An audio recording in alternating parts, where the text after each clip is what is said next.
Video चाहोगे उधर कपड़ा ठीक करके नहीं वहाँ बाहर का इसका इधर से हाँ उसमें आएगा ना।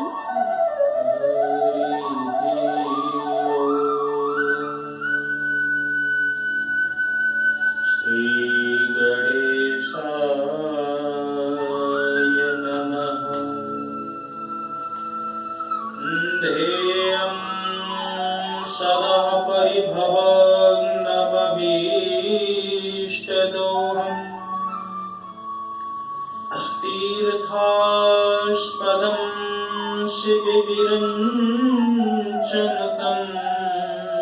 शरण्यं मृत्यार्तिहं प्रणतपालभवाब्धिपोतं वन्दे महापुरुषते चरणारविन्दम् वंशी विभूषितकरा नवनीरदाभद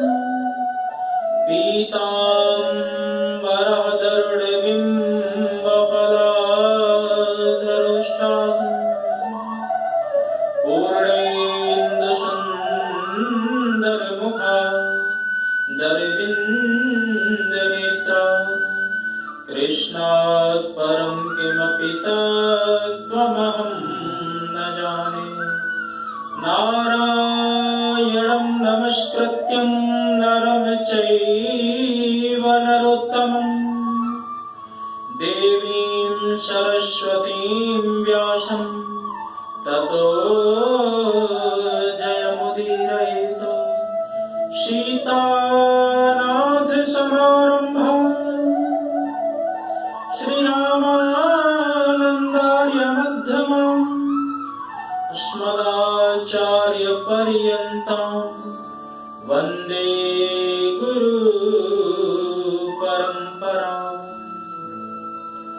भक्तिभक्त भगवन्त गुरु चतुर्नाम बपुएक इनके पग बंधन करूं सुनाशत विघ्न अनेक आये हनुमंत विराजिए कथा कहूँ मति अनुसार प्रेम भरी गादी धरूं शोभिराजिए पवन कुमार शोभिराजिए पवन कुमार। बोले कृष्ण कन्हैया लाल की जय। लक्ष्मी नारायण भगवान की जय। अम्बे मात की जय। जगदम्बे मात की जय। राजा रामचंद्र भगवान की जय। पवन सुत हनुमान की जय। जय जय श्री राधे जय जय श्री राधे जय जय श्री राधे श्याम। परम मंगल में परात्पर अकारण करुणालय भक्त वांछा कल्पतरु तनिंदित विनिंदित श्री बाल कृष्ण लाल के पाद पद्मों में प्रणाम करते हुए इस कलकाल कलयुग की सबसे प्रचलित, सबसे अधिक अभीष्ट फल देने वाली श्री सत्यनारायण भगवान की सत्यनारायण कथा का आज हम सब श्रवण करेंगे। आई हुए कथा में भगवत चरणानुरागी भक्त वृंद एवं भक्तमती माताएं बहनें, आज देव दीपावली का विशेष पर्व है, विशेष उपलक्ष्य है।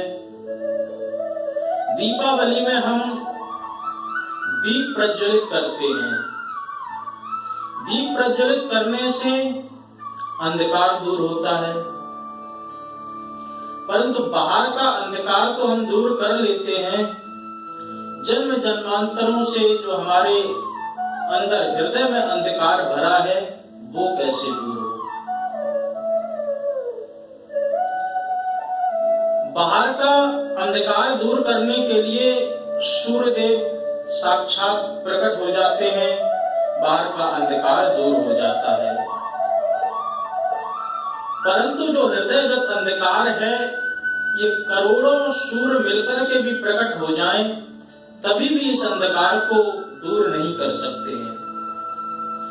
ये अंधकार तो केवल ज्ञान की ज्योति से ही दूर हो सकता है, भक्ति की ज्योति से दूर हो सकता है।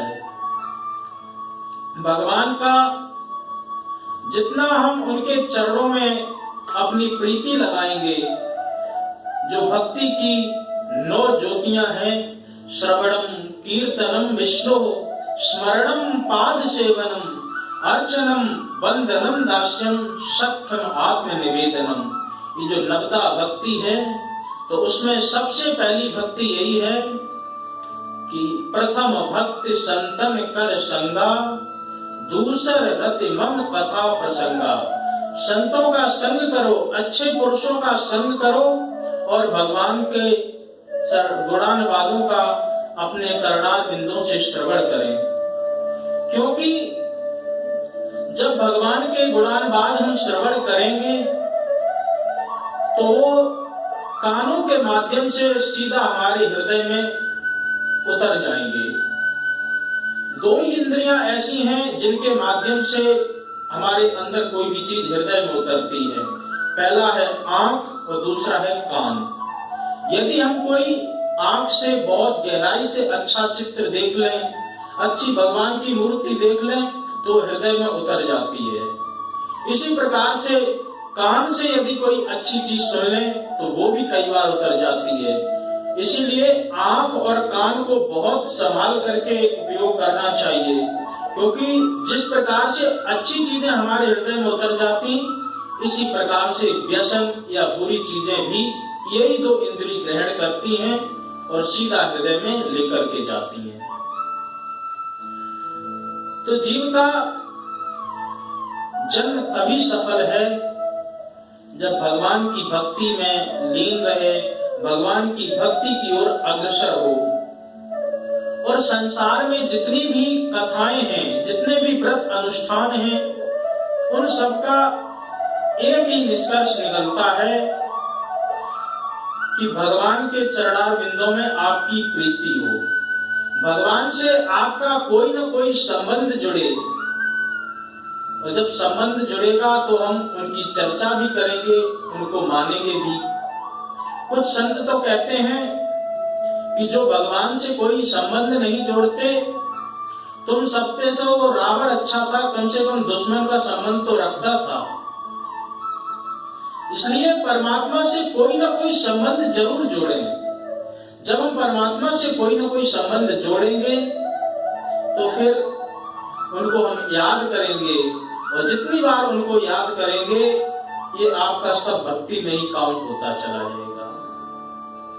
तो संसार में जितनी भी कथाएं हैं, जितने भी व्रत अनुष्ठान हैं, या जितने भी कल्याण के साधन हैं, उन सबका सिर्फ और सिर्फ एक ही सूत्र है कि अपने हृदय में भक्ति को जागृत करें, अपने जीवन में कोई ना कोई मुक्ति का मार्ग ढूंढें, अपने जीवन में कोई ना कोई मोक्ष की तरफ रास्ता सहज निकालें, और निकाल करके इस लोक से उस लोक में चले जाएं जहां से बार बार हमें यहाँ पर आना ना पड़े। और हम सब सच पूछा जाए तो सोए पड़े हुए हैं। हम कभी सोचते ही नहीं है कि हमें किसी और लोक में भी जाना पड़ेगा। तुलसीदास जी बहुत विचार करके कहते हैं कि सारा संसार सोया हुआ पड़ा है। किसी ने पूछा कि सबकी आंखें तो खुली हैं, सोए कैसे पड़े? बोले ये चक्षु भले ही खुले हों परंतु मोह की निद्रा में तो सब सो ही रहे हैं। इसीलिए तुलसीदास जी कहते हैं, मोह निशा शव शोभनिहारा, देखहु स्वप्न अनेक प्रकार। सारे व्यक्ति मोह की रात्रि में सो रहे हैं, सोते सोते सपने देखते हैं, परंतु उन सपनों का कोई भी मोल नहीं है। आंख खुली तो आंख खुलते ही सब जैसे का वैसे ही हो जाता है। यदि कोई भिखारी हो और भिखारी को ऐसा सपना आ जाए कि उसका राज तिलक हो रहा है, उसको बहुत सारा धन संपत्ति मिल गई, और एक राजा है, राजा स्वप्न देख रहा है कि उसका जो राज्यपाट था सब कुछ किसी ने छीन लिया है, और जो भिखारी था वो सपना देख ही रहा था। देखते ही देखते तभी उसके साथी ने कहा कि भाई उठ, अभी आज अमावस्या, चल भीख मांगने चलना है। तो वो कहने लगा, देखो मैं राजा बनने ही वाला था कि तूने मुझे उठा दिया। इधर राजा की जब नींद खुली तो राजा भी हड़बड़ा के देखा, जब देखा कि हाँ सब ठीक है, हम तो अपने राज्य में ही हैं। तो ऐसे जो मोह की रात्रि में हम इस प्रकार के विचार करते, इनका कोई लाभ नहीं, क्योंकि स्वप्न हो ये भिकारी नृप, रंक नाक पति होय, जागे हानि न लाभ कछु, जिम प्रपंच जिए जोय। ये सारा प्रपंच है, इसमें हम जो कुछ देखते हैं वो सब मिथ्या है, क्योंकि परमात्मा का नाम ही केवल सत्य है, बाद बाकी सब मिथ्या है। तो किसी ने विचार किया और कहा तुलसीदास जी महाराज से कि आपने ये तो बता दिया कि हम सब मोह की निद्रा में सो रहे हैं, परंतु हम सबको कैसे पता चले कि हम सब जाग, अगर कोई व्यक्ति जैसे जाग जाए तो उसको कैसे पता चले कि वो जाग गया कि नहीं जाग गया? तो ये बहुत ही सरल साधन है कि यदि तुम्हारे हृदय में जो काम, क्रोध, लोभ, मद, मात्सर आदि जो भी बैठे हुए हैं, यदि उनसे धीरे धीरे छुटकारा मिल जाए और परमात्मा की भक्ति को आप अच्छी तरह विचार करने लगे तो समझ लेना चाहिए, क्योंकि जाने जीव तब ही जग जागा, जब सब विषय विलास विरागा। जब तुम्हारे हृदय से विषय, काम वासना, क्रोध, लोभ, मोह इनका जब बिसर जाए, ये वहां से चले जाएं, तो व्यक्ति को समझना चाहिए कि वो व्यक्ति जाग चुका है। और जब व्यक्ति जाग जाता है तो जाग करके केवल और केवल वो सत्य की खोज ही करता है। अब प्रश्न उठता है कि सत्य क्या है? ऐसे किस सत्य की खोज करें? तो भगवान शंकर जी अनादिकाल से समाधि लगाए हुए थे। पार्वती माता जी पूछती हैं कि आप इतने वर्षों से समाधि लगाए हुए हैं, आप क्या विचार करते हैं, क्या खोजते रहते हैं? तो उन्होंने कहा कि मैं केवल और केवल सत्य को ही खोज रहा हूं, और मैंने अपने अनुभव से उस सत्य को पहचान भी लिया है, उस सत्य को जान भी लिया है। तो वो सत्य क्या है? तो शंकर जी कहते हैं, ओमा कहूं मैं अनुभव अपना, सत्य हरि भजन जगत सब सपना। केवल और केवल भगवान की कथाएं, भगवान की चर्चाएं, भगवान का सुमरन, भगवान का भजन ही सत्य है। बाद बाकी ये सारा संसार असत्य है। और ऐसे ही परम सत्य की बात स्कंद पुराण के रेवा खंड में श्री सत्यनारायण भगवान के व्रत कथा के रूप में आती है, जो कि मनोवांछित फल प्रदान करने वाला व्रत है। जो भी व्यक्ति अपने पुत्र पौत्रों के साथ में इस व्रत को करता है, भगवान नारायण की कृपा से उसको सब कुछ संभव हो जाता है। और इसके साथ साथ ही साथ किसी प्रकार का ताप से वो ग्रसित नहीं होता है। संसार में 3 प्रकार के ताप होते हैं, आदि दैहिक, आदि दैविक और आदि भौतिक। दैहिक ताप भी 2 प्रकार के होते हैं। एक देह से जो ताप होता है, देह में जो भी कष्ट हो जाए वो दैहिक है। दूसरा मानसिक है। यद्यपि कोई व्यक्ति देह से स्वस्थ दिखता है, परंतु मन से परेशान रहता है। तो दैहिक ताप को भी ये समाप्त कर देने वाली है। और दैविक देवताओं के द्वारा जो ताप किए जाते हैं, ओलावृष्टि, अनावृष्टि आदि आदि, अच्छी सी फसल खड़ी कटने वाली थी कि एक दिन ओले पड़ गए। अब ना वो आपके हाथ में है ना हमारे। इसीलिए देवताओं को भक्ति करके हम उन्हें प्रसन्न करते हैं। वायु देवता का आह्वान करते, अग्नि देवता का आह्वान करते, ताकि ये देवता लोग हम पर कृपा बनाए रखें। तीसरा है भौतिक ताप। भौतिक ताप का मतलब होता है भूत जन्य प्राणी, घर में सांप, बिच्छू, कीड़ा आदि जो निकल आते हैं। इन प्रकोपों से भी बचने के लिए भगवान का हमें सानिध्य लेना चाहिए, क्योंकि दैहिक दैविक भौतिक तापा राम राज काहू नहीं व्यापा। जो भी परमात्मा की शरण ले लेता है, उसको फिर इस प्रकार के तापों का, इस प्रकार के कोई भी ताप उसको परेशान नहीं करते, उसको छुटकारा मिल जाता है। इसलिए श्री सत्यनारायण भगवान की कृपा को हम सब अपने जीवन में आत्मसात करें। उनकी कृपा का प्रसाद लेकर के हम अपने जीवन को आगे बढ़ाएं। तो बात उस समय की है जब नैमिषारण्य तीर्थ में शौनकादि 88,000 ऋषि बैठे हुए थे, और उनमें से एक आयु में छोटे ऐसे श्री सूत जी महाराज ने पूछा, एक प्रश्न किया।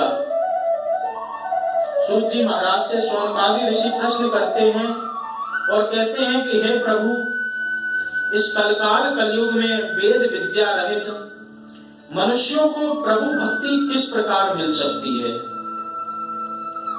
इनका उद्धार कैसे होगा? कोई सरल सा सरल जो साधन हो वो कृपा करके आप बताएं, क्योंकि कलकाल कलयुग का जीव बहुत अधिक प्रयत्न नहीं करना चाहता है। इसका तो सबसे सरल सूत्र यही है कि मेहनत कम और फायदा ज्यादा। मेहनत कम करना पड़े और फल पूरा मिल जाए। तो आप कृपा करके कोई ऐसा उपाय बताएं जो सरल से सरल हो और हर प्रकार से शास्त्रों से सम्मत हो और मनोवांछित फल को भी देने वाला हो। तो शौनकादि ऋषियों की बात सुनकर के श्री सूत जी बोले, हे वैष्णवों, तुम्हारे मन में मेरे प्रति इतनी दया है, इतना भाव है, तो आज मैं तुम्हें समस्त शास्त्रों का सार ही सुनाई देता हूं। जो कि समस्त शास्त्रों का सार श्री सत्यनारायण भगवान की कथा के रूप में है। और इनकी कथा श्रवण करने से जीव को अनेकानेक प्रकार के अभीष्ट फल मिलते हैं, सब प्रकार से उसका कल्याण हो जाता है। और यही कथा एक बार श्री नारद जी ने लक्ष्मीपति भगवान विष्णु से सुनी थी, वही मैं आज आप सबको श्रवण कराता हूं, ध्यान से सुनिए। एक समय की बात है कि योगी राज नारद जी दूसरों की हित की इच्छा के लिए मृत्यु लोक में घूम रहे थे। संत सदैव दूसरों के हित की ही कामना करते हैं, क्योंकि संतों का हृदय मक्खन के समान होता है। तुलसीदास जी कहते हैं कि संत हृदय नवनीत समाना। तो संतों का हृदय बहुत कोमल होता है और वो दूसरों के ही कल्याण की कामना के लिए घूमते रहते हैं। नारद जी घूमते घूमते इस मृत्यु लोक में आ पहुंचे। उन्होंने देखा कि इस मृत्यु लोक के जो प्राणी हैं धीरे धीरे अपने निज स्वरूप ज्ञान को भूलते जा रहे हैं और पशु पक्षियों की तरह जीवन को व्यतीत कर रहे हैं। क्योंकि इस कलकाल कलयुग के व्यक्तियों के पास में, खैर सभी व्यक्तियों के पास में नहीं, कुछ व्यक्तियों के पास में ऐसा न विद्या तपो न दानम ज्ञानम न शीलम गुणो न धर्मम। न तप है, न कोई भी ज्ञान है, न भक्ति है, न कोई अनुष्ठान, न पूजा पाठ, कोई भी नहीं है। बोले ते मृत्यु लोके भुवि भार भूता और मनुष्य रूपेण मृगाश्चरन्ति। इस पृथ्वी पर रहते हुए भी वो जीव जंतुओं के समान विचरण करते हैं। इसलिए नारद जी को जीवों पर दया आई और इन जीवों के कल्याण के लिए उन्होंने सोचा कि कोई ना कोई सरल से सरल इनको साधन बता दिया जाए जिससे जीव अपना कल्याण कर सकें। यही विचार लेकर के वो विष्णु लोक में पहुंच गए। वहां पर श्री हरि नारायण, जिनके हाथ में शंख चक्र गदा पद्म और गले में वरमाला सुशोभित हो रही थी, शांताकारम भुजग शयनम, शांत अवस्था में अपने लेटे हुए थे। तो इन्होंने जाकर के उनकी स्तुति की, कहा कि भगवान आप अत्यंत शक्ति संपन्न हैं, मन तथा वाणी भी आपको पा नहीं सकती, क्योंकि आप मन और वाणी से परे हुए हैं। न आपका कोई आदि है, न कोई मध्य है, न कोई अंत है। आप त्रिगुणातीत हैं, न कोई गुण आपको स्पर्श कर सकता है। तो इसलिए आप निर्गुण स्वरूप हैं, आप ही सृष्टि के पालक हैं। कृपा करके भक्तों के दुख को दूर करने वाला कोई एक ऐसा उपाय हो, आप कृपा करके मुझे कहिए, क्योंकि मैं मृत्यु लोक में घूमते हुए मैंने देखा कि जीव सब धीरे धीरे अपने स्वरूप को, भक्ति भाव को सब भूलते जा रहे हैं। कलयुग का जैसे जैसे प्रभाव बढ़ता जा रहा है तो वर्षे वर्षे क्रमश जाता मंगलम नापि दृश्यते। आज जो कुछ थोड़े बहुत मंगल शुभ कार्य दिखाई दे रहे हैं, धीरे धीरे समय जब और बीतता जाएगा तो ये भी मंगल कार्य धीरे धीरे लुप्त होते चले जाएंगे। आप स्वयं विचार करें, अपनी आयु से ही देखें। जब आप 10-20 साल पीछे देखते हैं और आज देखते हैं तो कितना अंतर आपको नजर आता है। क्योंकि कलयुग के प्रभाव से जीव की रुचि भक्ति भाव के प्रति बहुत कम हो गई है। और जबकि अभी कलयुग बहुत ज्यादा व्यतीत नहीं हुआ, केवल 5500 कुछ वर्ष ही व्यतीत हुए हैं अभी, और 4,32,000 इसकी पूरी आयु है। और उसमें केवल 5 लाख तो आप खुद ही जोड़ लोगे, अभी कितना कलयुग बचा है। तो वर्षे वर्षे क्रमश जाता मंगलम ना भी दृश्यते। जैसे जैसे समय बढ़ता जाएगा शुभ मंगल कार्य धीरे धीरे लुप्त होते जाएंगे। तो प्रभु आप कोई न कोई कृपा करके जीव को सरल से सरल साधन जो जीवों का कल्याण कर सके, ऐसा कृपा करके आप बताने की कृपा करें। नारद जी की बात सुनकर के भगवान बोले कि हे नारद जी, आपने मनुष्यों की भलाई के लिए बहुत ही अच्छा प्रश्न पूछा है और बहुत ही अच्छी बात पूछी है। आज मैं तुम्हें एक ऐसा व्रत का विधान बताता हूं जिसको प्रेमवश करने से जीव परम लोक को प्राप्त तो होता ही होता है, परंतु इस लोक में भी वह उत्तम गति पाता है।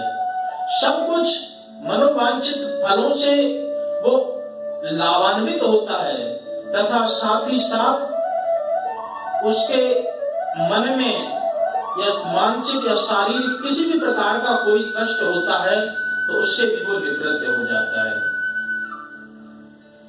श्री हरि ने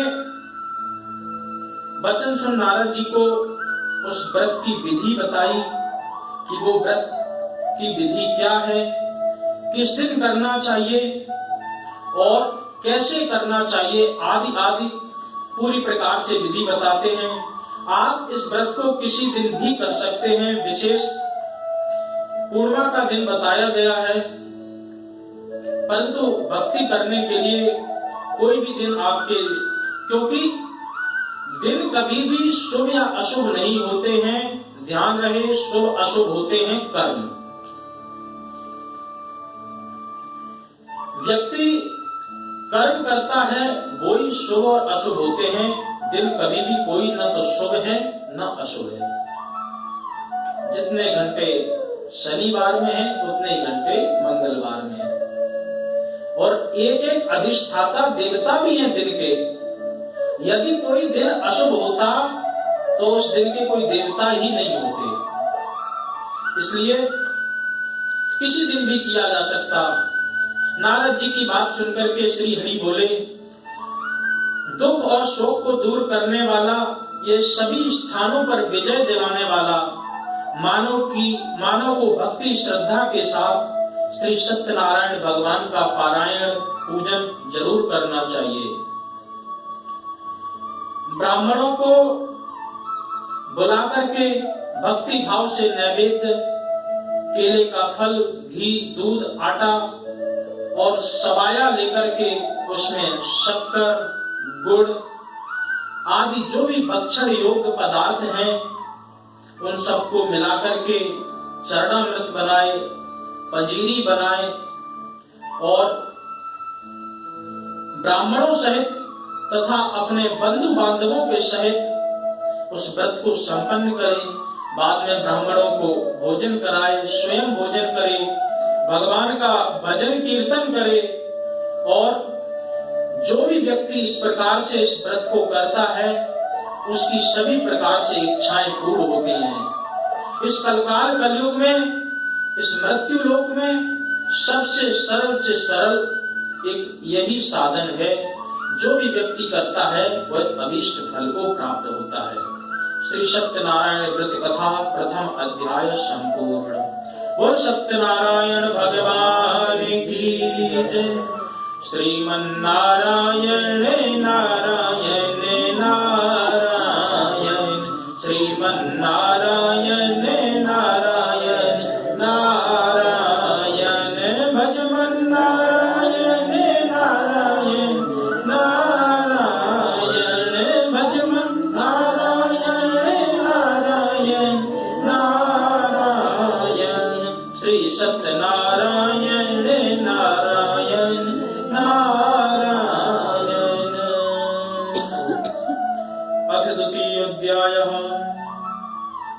श्री सूत जी बोले, हे ऋषियों, जिसने इस व्रत को पहले किया हुआ है मैं उसका इतिहास सुनाता हूँ, ध्यान पूर्वक सुनो। सुंदर काशीपुरी नगरी में एक अत्यंत निर्धन ब्राह्मण रहा करता था। भूख प्यास से वह परेशान था वह धरती पर हमेशा घूमता रहता था। ब्राह्मणों से प्रेम करने वाले श्री सत्यनारायण भगवान ने एक दिन ब्राह्मण का वेश धारण किया और धारण करके जाकर के वहां पूछा कि हे विप्र, तुम नित्य दुखी होकर के मृत्यु लोक में क्यों घूम रहे हो?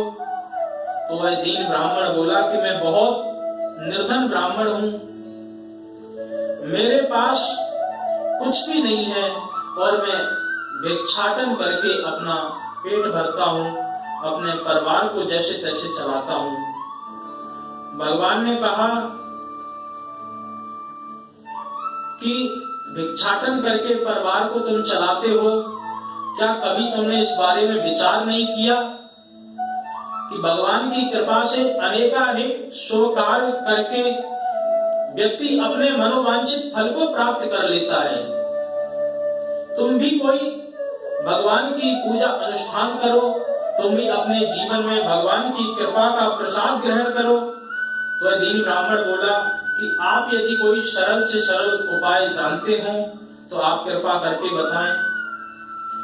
तो भगवान के वेश में जो ब्राह्मण थे उन्होंने कहा कि तुम सत्यनारायण भगवान का व्रत अनुष्ठान करो, जो कि मनोवांछित फल को प्रदान करने वाला है।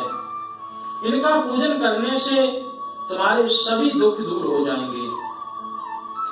वृद्ध ब्राह्मण बन के आए श्री सत्यनारायण भगवान ने उस ब्राह्मण को सारा वृतांत बता दिया कि व्रत कैसे करना है, इस व्रत में क्या क्या सामग्री आवश्यकता होती है।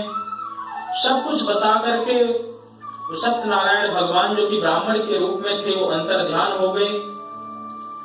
इधर निर्धन ब्राह्मण विचार करने लगा कि मैं भी कभी श्री सत्यनारायण भगवान का पूजन करूंगा, अर्चन बंदन करूंगा और उनकी कृपा को जरूर अपने जीवन में आत्मसात करूंगा। यही विचार करके वो रात में सोने का प्रयत्न करने लगा, परंतु पूरी रात सोने के बाद भी उसको नींद ही नहीं आई। बार बार प्रयत्न कर रहा था परंतु नींद नहीं आ रही थी। तो सुबह उठकर के श्री सत्यनारायण भगवान के व्रत का उसने निश्चय किया और अपने नित्य कर्म, जो कि उसका भिक्षाटन था, भिक्षा लेने के लिए नगर की ओर प्रस्थान हुआ। भगवान श्री सत्यनारायण की कृपा से उस दिन उसको बहुत सारी भिक्षा मिल गई। जब उसको बहुत सारी भिक्षा मिली तो उसने बंधु बांधवों के साथ में घर पर आकर के श्री सत्यनारायण भगवान का व्रत किया। सत्यनारायण भगवान की कृपा से वह ब्राह्मण सभी दुखों से दूर हो गया और जैसे उसके सभी दुख दूर हुए, वह धन संपत्ति से सुशोभित हुआ और सुशोभित होकर के उसने मन में अपने निश्चय कर लिया कि मैं प्रत्येक महीने भगवान श्री सत्यनारायण का व्रत जरूर करूंगा। और प्रत्येक माह वह श्री सत्यनारायण भगवान का व्रत करने लगा और व्रत करके जैसे ही उसका अंत समय आया तो भगवान श्री सत्यनारायण की कृपा से वह भगवान मोक्ष को प्राप्त हुआ। श्री सूत जी बोले कि इस तरह नारद जी श्री नारायण जी का कहा हुआ श्री सत्यनारायण व्रत को मैंने तुमसे कहा है, हे विप्रो, अब मैं क्या कहूं?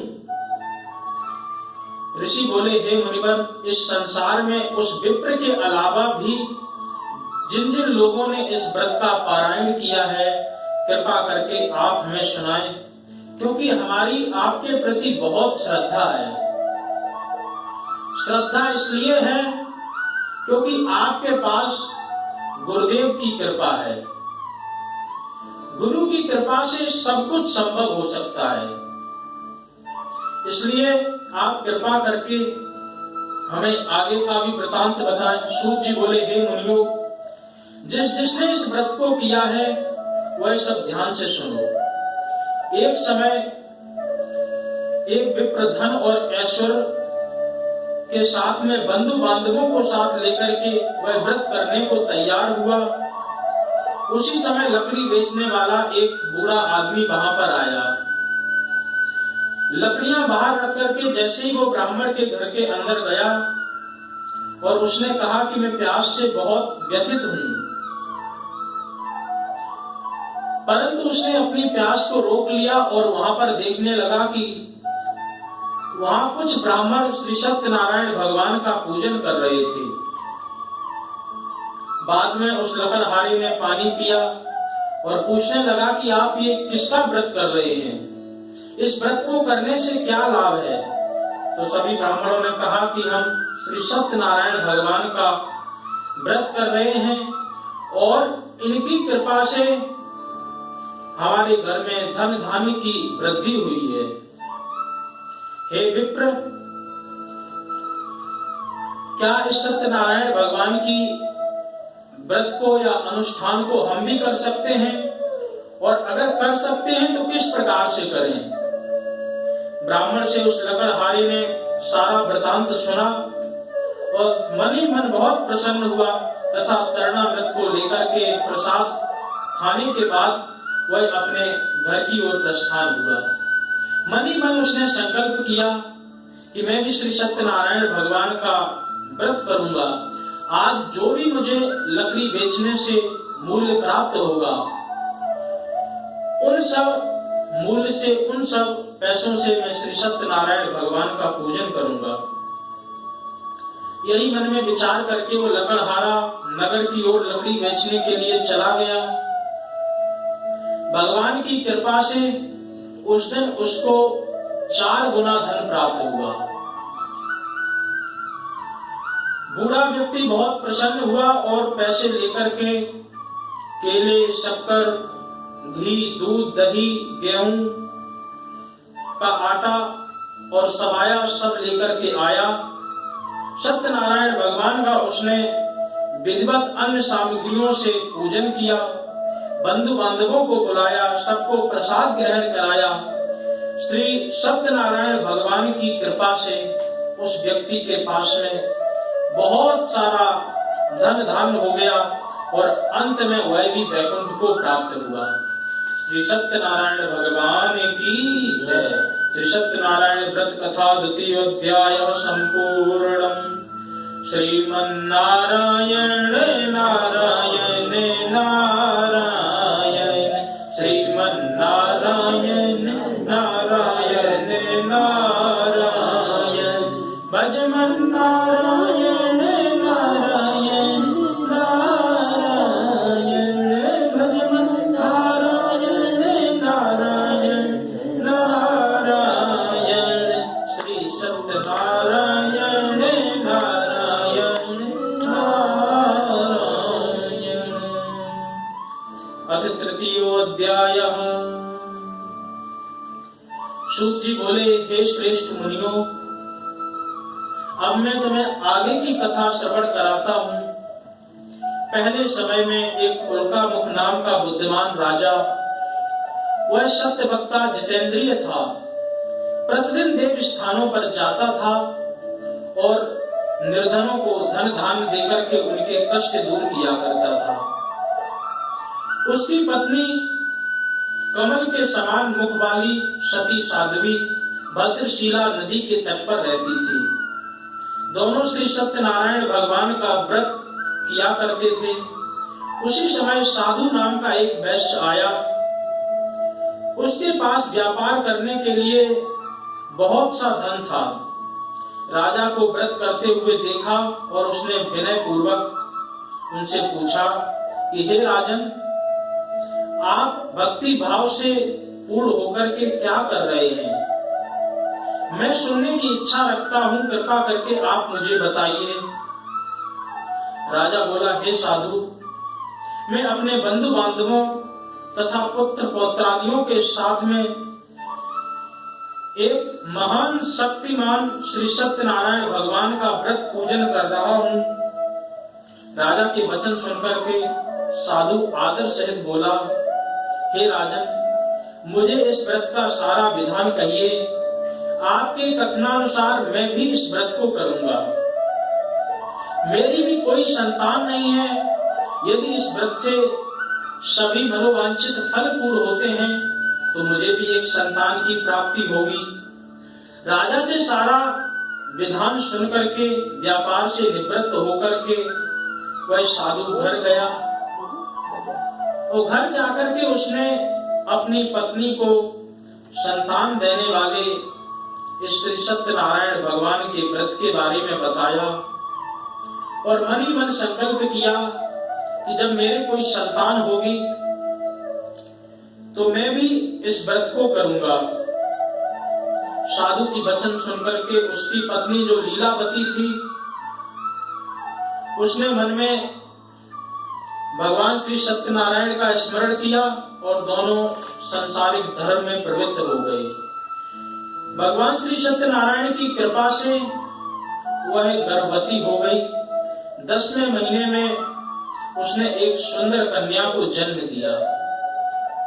वह कन्या दिनों दिन ऐसे बढ़ने लगी जैसे मानो कि शुक्ल पक्ष का चंद्रमा हो। माता पिता ने उसका नाम कलावती रखा। एक दिन लीलावती ने मीठे शब्दों में अपने पति को याद दिलाया कि आपने श्री सत्यनारायण भगवान का व्रत करने का संकल्प लिया है, उसे करने का समय आ गया है, आप कृपा करके उस व्रत को करिए। साधु बोला, हे प्रिय, इस व्रत को मैं उसके विवाह पर करूंगा, क्योंकि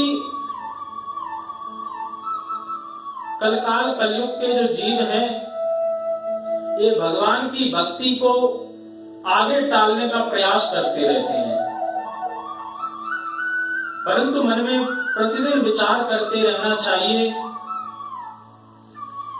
कि शुभ कर्म जितने जल्दी से जल्दी हो जाए वो अच्छा है। बहुत आगे उनको ले जाने से कोई भी लाभ नहीं है, क्योंकि इस शरीर का कोई पता नहीं कि ये शरीर कब तक रहे कब ना रहे। इसीलिए कहा जाता है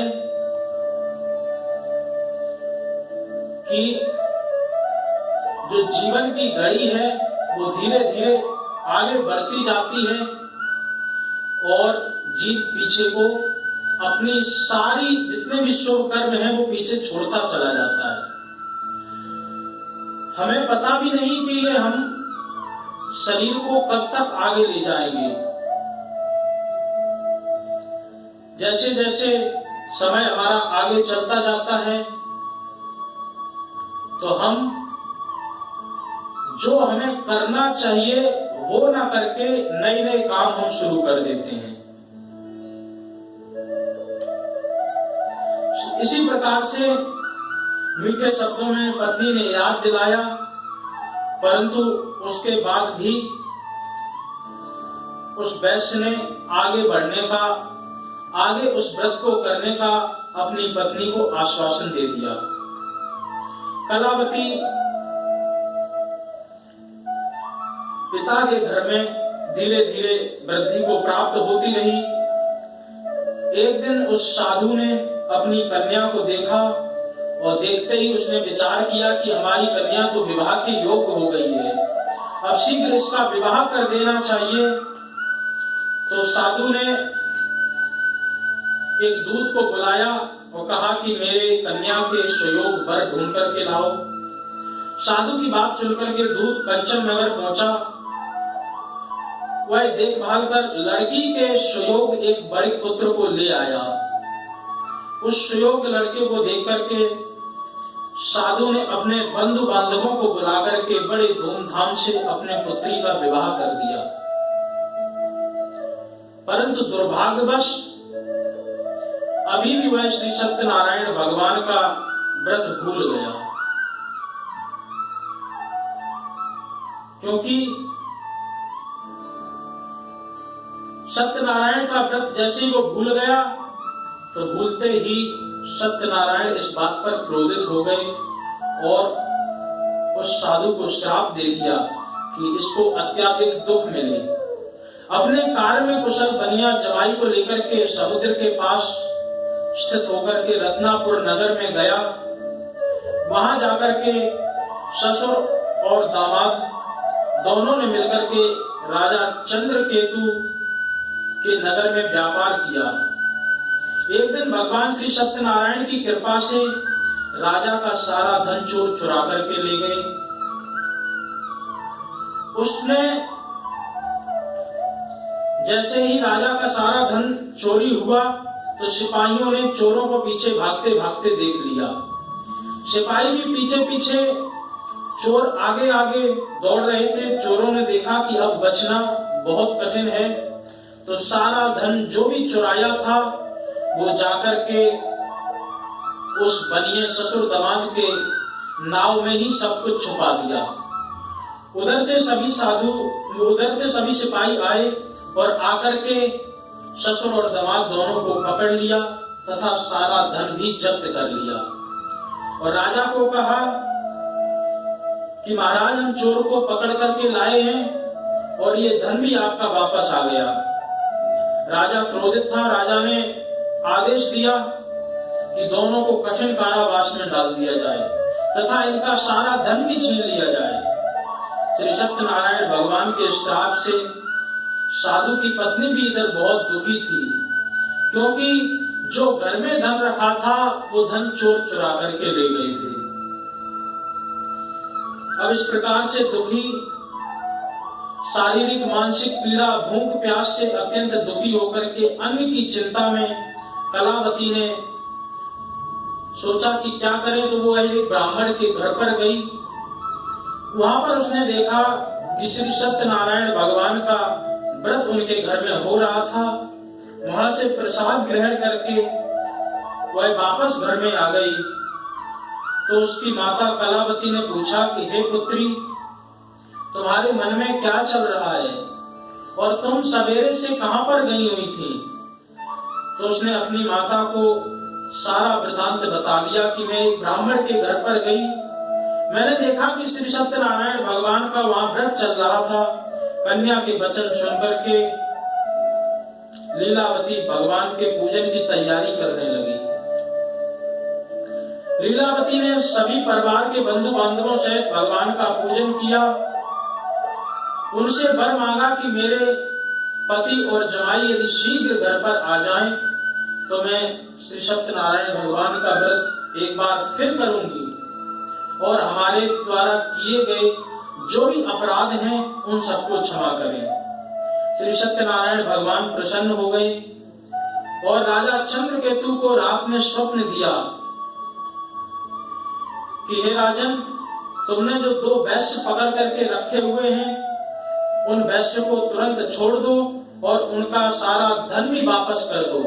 यदि तुमने ऐसा नहीं किया तो मैं तुम्हारे राज्य का सर्वनाश कर दूंगा। जब इस प्रकार से राजा ने स्वप्न देखा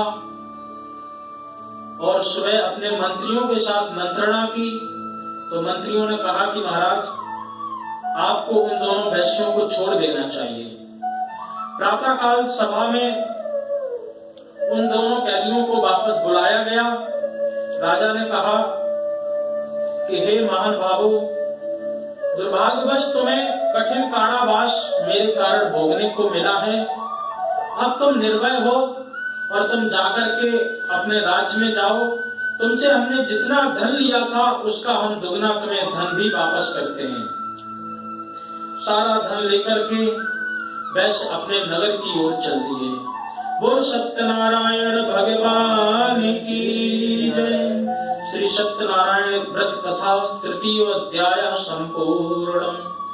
श्रीमन्नारायण नारायण नारायण, श्रीमन्नारायण नारायण नारायण, भजमन नारायण नारायण नारायण, भजमन नारायण नारायण नारायण, श्री सत्यनारायण नारायण नारायण। अथ चतुर्थो अध्याय।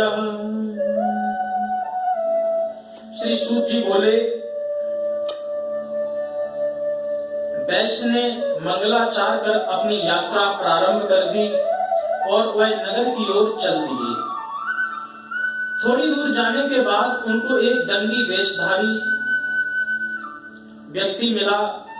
जो कि वो श्री सत्यनारायण भगवान ही थे। दंडी का वेश धारण करके आए और साधु से पूछा कि हे साधु, तुम्हारे इस नाव में क्या है? तो वह अभिमानी बड़े हंसता हुआ बोला, हे दंडी महाराज, आप क्यों पूछते हो? क्या आपको धन लेने की इच्छा है? मेरी नाव में तो केवल लता पता भरे हुए हैं। वैश्य के कठोर वचन सुनकर के श्री सत्यनारायण भगवान बोले कि तुम्हारा वचन सत्य हो। इतना कहकर के दंडी वहां से कुछ दूर चले गए। कुछ दूर जाकर के वो समुद्र के किनारे बैठ गए। दंडी के जाने के बाद साधु वैश्य ने नित्य क्रिया के पश्चात नाव को ऊंची उठते हुए देखा तो उन्होंने अचंभा माना। नाव के पास जैसे ही पहुंच करके देखा तो उसमें बेल पत्ते आदि सब भरे पड़े थे। इतना देखते ही वह मूर्छित हो गया। मूर्छा खुलने के बाद वह शोक में डूब गया।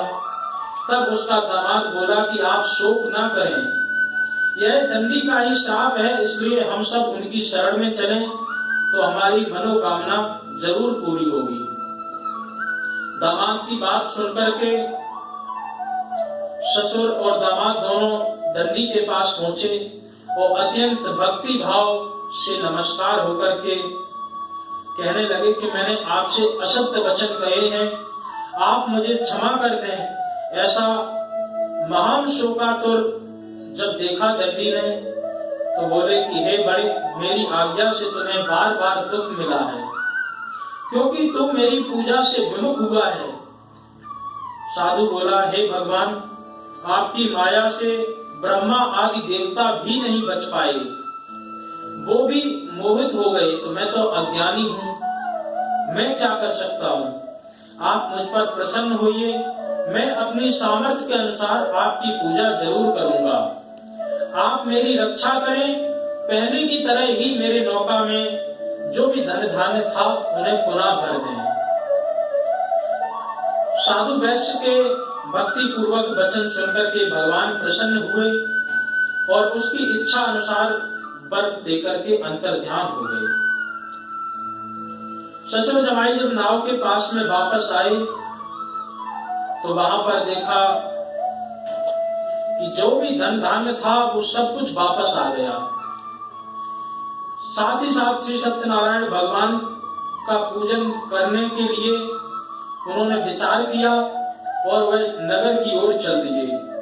जैसे ही नगर के नजदीक पहुंचे तो पहुंच करके उन्होंने दूत को आज्ञा दी, कहा कि हमारे घर पर संदेश दे दो कि हम नगर में प्रवेश करने वाले हैं। दूत ने जाकर के कहा कि मालिक अपने दामाद सहित नगर के पास ही पहुंचने वाले हैं। दूत की बात सुनकर के साधु की पत्नी लीलावती ने बड़े हर्ष के साथ श्री सत्यनारायण भगवान का पूजन किया और अपनी पुत्री कलावती को कहा कि मैं अपने पति के दर्शन करके आती हूँ, तू कार्य पूर्ण करके शीघ्र वहां पर आ जाना। माता की बात सुनकर के कलावती जल्दी में प्रसाद छोड़ करके अपने पति की ओर दौड़ने लगी।